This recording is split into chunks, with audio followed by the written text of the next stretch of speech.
आतंकवाद व नक्सलवाद एक ही सिक्के के दो पहलू हैं।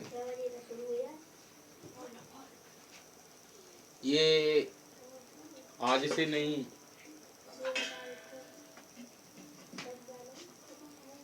पूर्वकालीन समय से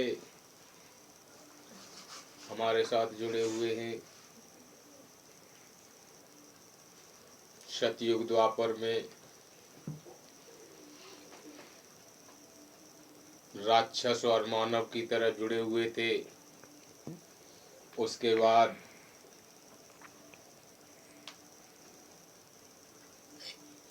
गुलाम प्रथा चली, वही आज रूप बदलकर नक्सलवाद और आतंकवाद के रूप में हमारे समाज के बीच में उपस्थित है। भाइयों,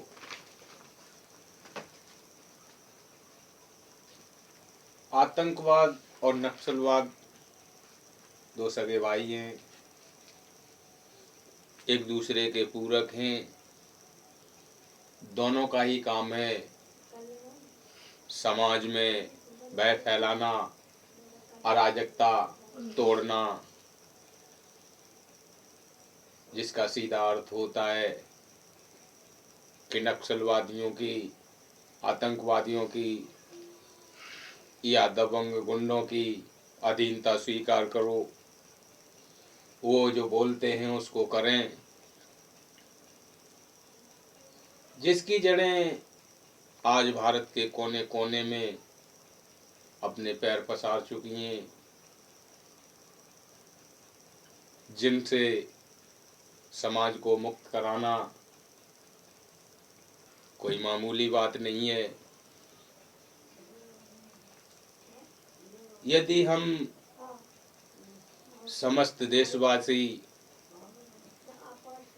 शिक्षित समाज आपस में मंत्रणा कर, विचार कर ये समझने की कोशिश करें कि आतंकवाद और नक्सलवाद से जो जुड़े हुए हैं, क्या वो मानव नहीं है? और जब मानव हैं तो मानव के ऊपर अत्याचार क्यों कर रहे हैं? हमारे समाज में हमारे अपने भाई गरीबों पर दबाव क्यों बना रहे हैं?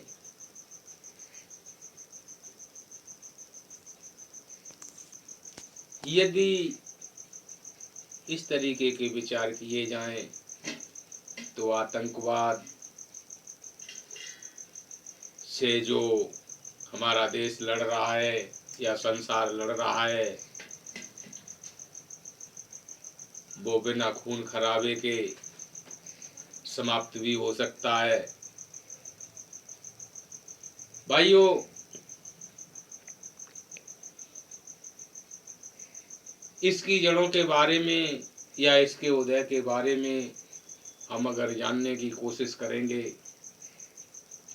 तो ऐसा लगता है जैसे सभ्य समाज विनाश की ओर जा रहा है। अब आताताइयों का ही साम्राज्य होगा। जबरन अपनी बात को मनवाना, गरीबों को सताना, अत्याचार करना, जिसमें देश व दुनिया के बड़े बड़े विद्वान नेतागण व हमारी सेनाओं से जुड़े हुए कुछ बड़े ओहदे पर बैठे पदाधिकारी भी हैं,